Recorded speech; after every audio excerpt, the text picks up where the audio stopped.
Hello beautiful people and welcome back to my channel. It is fall, which is wild, but I'm here for it because that means I can bring out my sweaters and my sweatpants.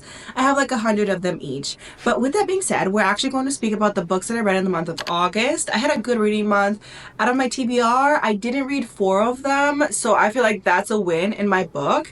I love some of them not so much, but we'll get right into it. I really don't know why I waited so long to read this book because I would give it infinity stars if I could. It follows an FMC who was actually an orphan because her parents died at a very young age, and at that same night that her parents were killed, she actually gets connected to death. Since her parents are dead, she has been living and moving from one living relative to another living relative because of her money and her inheritance. Now the problem is that every single relative that takes her in ends up dying. So people think that she is cursed. And you have to read this book to find out, is she cursed or is she not cursed? Why is she connected to death? And all I'm going to say about this is that I ended up falling in love with Death. He is such a good character. I did listen to the audiobook and the narrator did such a good job bringing Death to life. The plot twist had my jaw on the floor because I really did not see it coming. I thought I knew who all the characters were. And this actually reads like a murder mystery, which nobody has ever mentioned that to me ever before. I love murder mysteries, and this is one of the best ones that I have read. If you like magic, gods, death, fate, murder mystery, romantasy, love, you probably shouldn't love her, but you love her, you're going to love this book.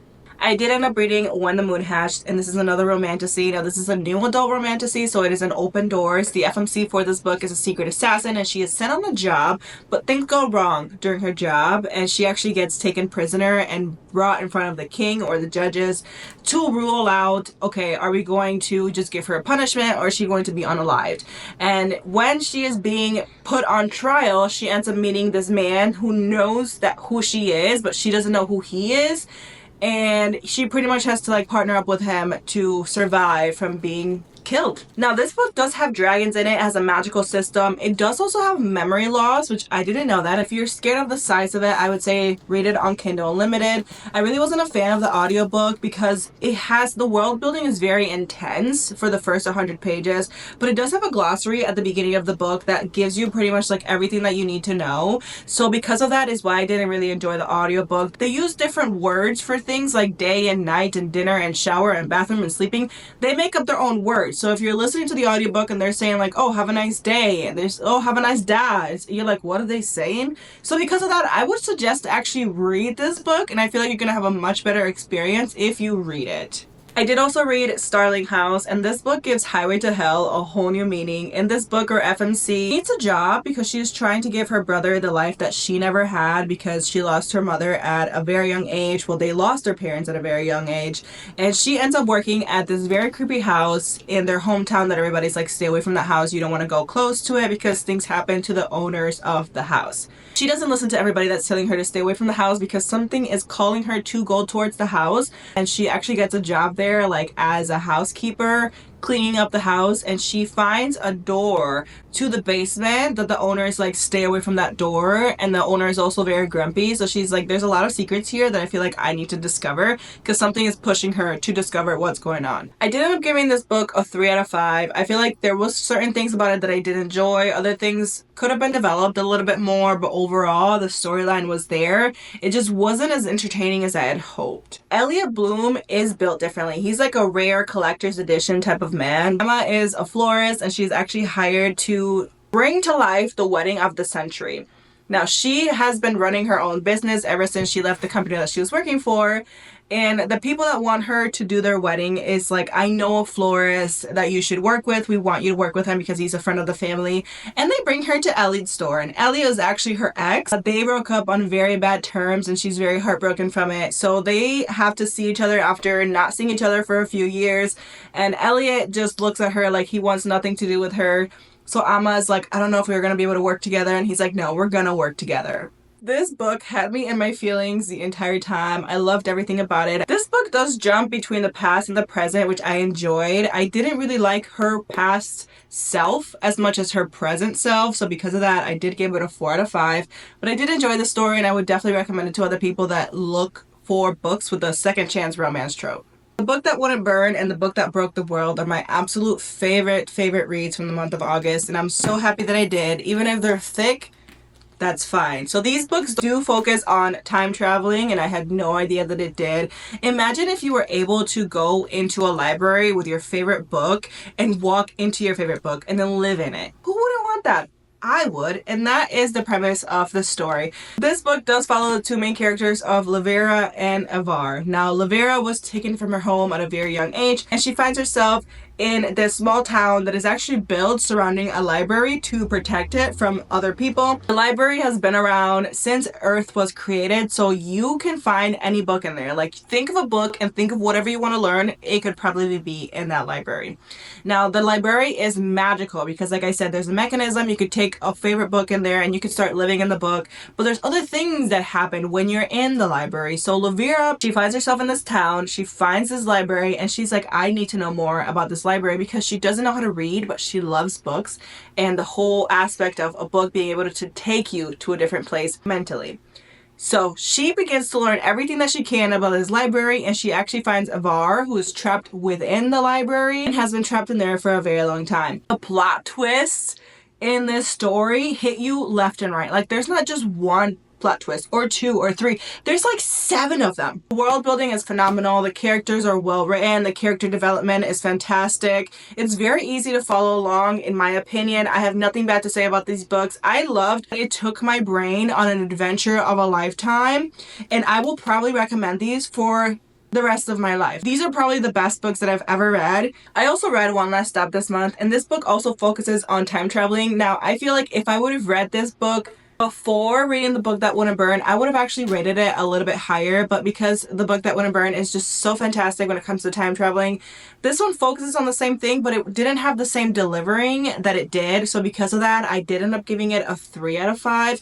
Now, it wasn't a bad book, but you have to think, like, I came from such a high to reading this, and I was like, okay, it was good. So I feel like another person might enjoy this a little bit more. Now, this is a sapphic romance, and that aspect of it I did enjoy. So this book follows a female main character that ends up leaving her home and going to a brand new town to live her life. Now, her mother pretty much raised her to figure out murder mysteries and find missing people. And she goes to this new town and she's like, I'm not going to focus on that ever again. She finds this gorgeous woman on the train and she pretty much falls in love at first sight. So she's like, I need to know more about this person.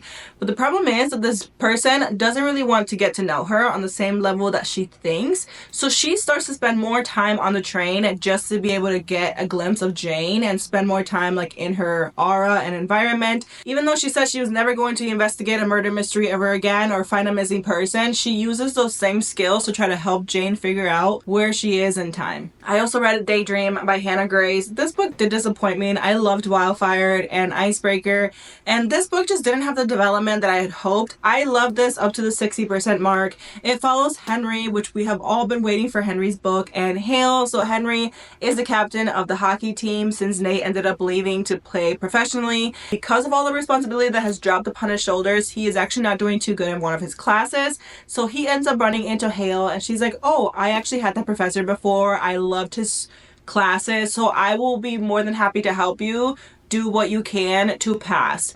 So they start to spend more time together studying so he doesn't get removed from the role of the captain of the hockey team.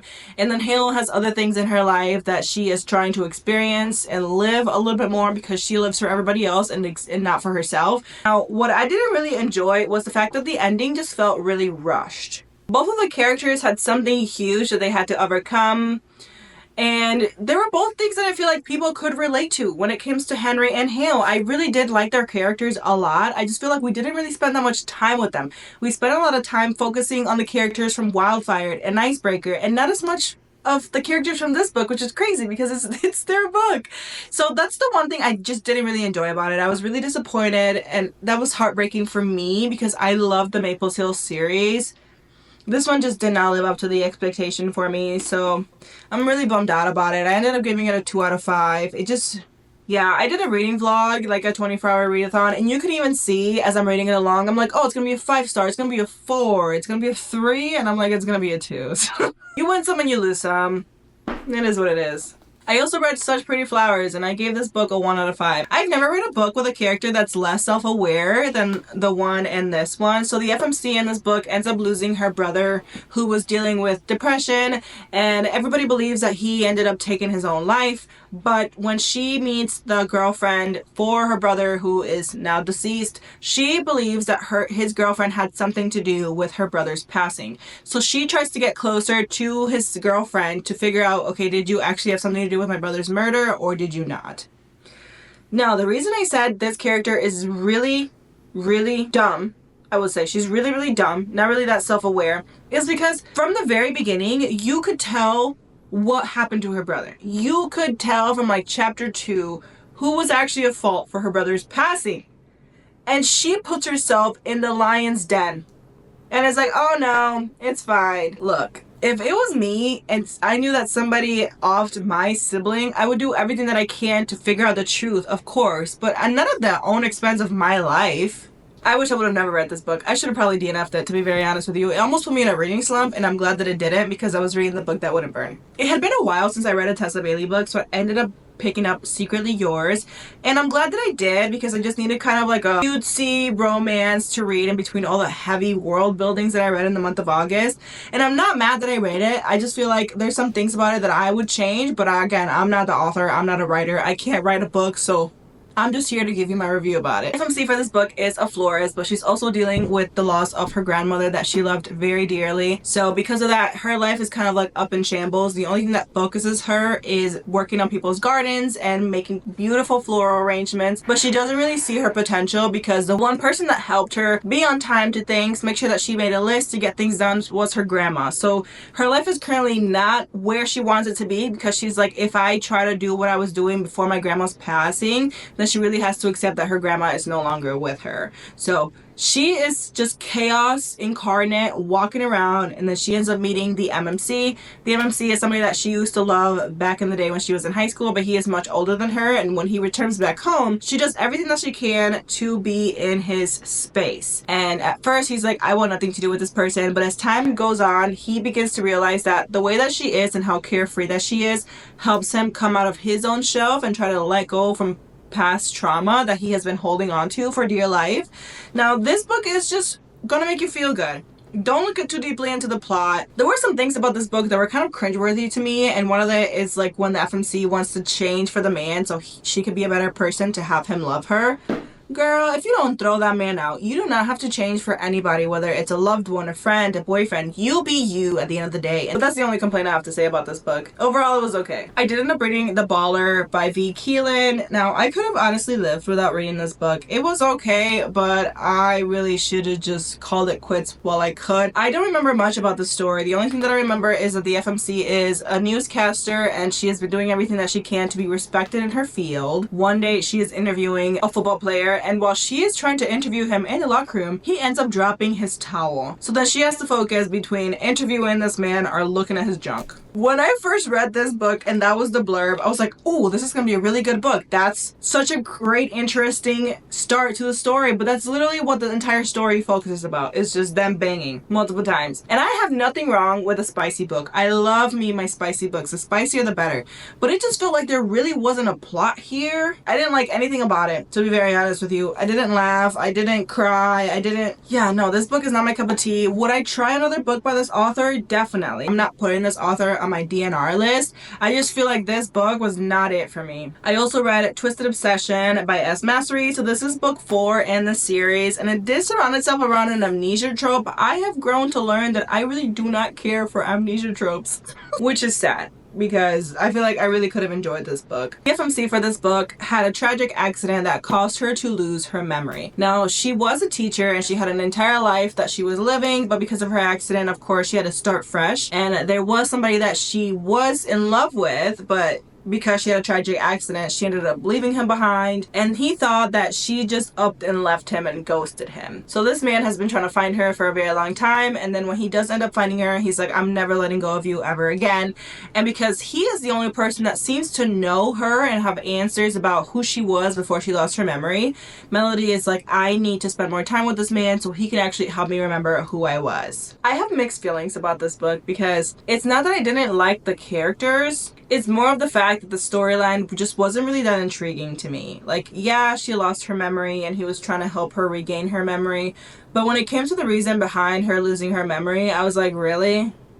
That's what happened. I also read the Good Brothers series by Sarah Kate, and this entire series is super taboo. I mean, she does not miss when it comes to taboo romance. Book 1 is called The Anti-Hero. So in this book, the FMC and the MMC kind of get together to get revenge. She is trying to get revenge against her ex-boyfriend because they were running a business together, and he trying to kind of like shoves her to the side and brings in a new person to make the club what she wanted it to be for so very long. So she's like, I'm sick of this guy. The MMC has been raised to be a Christian boy and make sure that he walks a straight line in life and doesn't ever do anything to tarnish his family's name. Now, his dad is a pastor and he's been the one putting that in his head for a very long time. So when he walks into the FMC's club, because she runs an adult club, he finds his own dad in a very compromising position, and he's like, bro, you are not walking it like you're talking it. So now I need to know what's up. So he actually decides to get back to his father by tarnishing his last name. And these two get creative. I mean, when it comes to having fun adult activities in places that you would not expect, like at a church. Yeah, they did it in a church. They also recorded it and uploaded it to social media. I love this book. I ended up giving it a 4 out of 5. Now, I did also read The Homewrecker, which is book 2 in the series,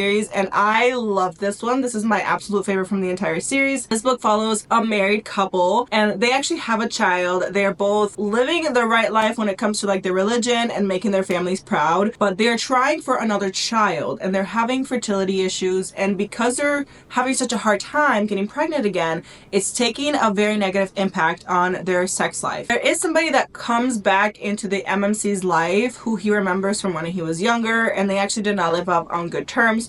But Dean ends up needing a place to live at, so he ends up living with the married couple. And then Caleb ends up realizing that Dean and his wife have this weird connection between them where they are actually sexually attracted, but because she's trying to be the perfect wife, she's like, no, I would never cheat on my husband. So then Caleb and Dean make this bet, and Dean is like, I can make your wife fall for me, and Caleb's like, no, you can't. And things get hot and heavy. I loved Give Me More from the Salacious Players Club series, but the exact same author. But when it comes to The Homewrecker, this one, it's just so taboo that I was living for it every single second of it. It's extremely spicy. If I could give this book all the stars in the universe, I definitely would. So book 3 follows the MMC who is a professor and the FMC Sadie, who is a student. Sadie works in an adult club, so she's trying to make improvements to the adult club and bring new celebrities or people that are known in that field into the club to help them get more recognition. She ends up having a wild time, probably just a few seconds, with this man who is a corn star, and she ends up getting pregnant. Now, she feels like everything in life goes wrong for her. Nobody really sees her as somebody to take serious because her parents think that she's a failure, and she really doesn't know what she's going to do with her life now that she is pregnant and trying to graduate from college, because she really does want to get her college degree. She walks into Lucas's class, and Lucas is one of the Good brothers, so he knows who exactly Sadie is, and when she walks into his class, he's like, oh my god, what is she doing here? So he ends up finding out that she's pregnant, and he's like, you know what, I like structure in my life, so I will help you, because he likes to help people. He is a caretaker. That is what he does. So he makes it his life mission to help Sadie while he can, and in the process they end up falling in love. Oh my god, I love this one very much too, but I would say The Homewrecker definitely takes the cake for this entire series. But if you're looking for another series to binge read, you can definitely binge read this one. It is available on Kindle Unlimited, and all the audiobooks are available on Audible. Last but not least, I read Fall With Me by Becca Mack. Now, this book was not my favorite from the entire series. I did end up giving it a 4 out of 5 because it's definitely her spiciest one. I just feel like plot-wise, it was okay. FMC for this book is Lennon, and she actually is a runaway bride because she found out that her husband cheated on her right before their wedding. So she goes on their honeymoon, and while she goes away on the honeymoon, she ends up finding Jackson, and her and Jackson have a very wild night together because that's what Jackson does. Okay, he's all fun and games but no commitments, and they go their separate ways only to find out that they're going to be working for the same company. So Jackson is instantly like, oh my god, I need Lennon in my life, I still haven't forgotten about her. And Lennon's like, nope, I don't want any commitments anymore because of a relationship that I literally just got out of. And then something happens that makes them become roommates, so then they start spending a lot of time together and things get hot and heavy. Now, I loved that Jackson actually has a cat and Lennon is a photographer. So she gets like the cutest outfits for the cat and just puts them on the cat all the time and like takes photos for him and literally gives the cat like an Instagram. So he becomes a celebrity, a cat celebrity. There were things about the story that I did like and enjoy a lot. It was very spicy. I did like the romance.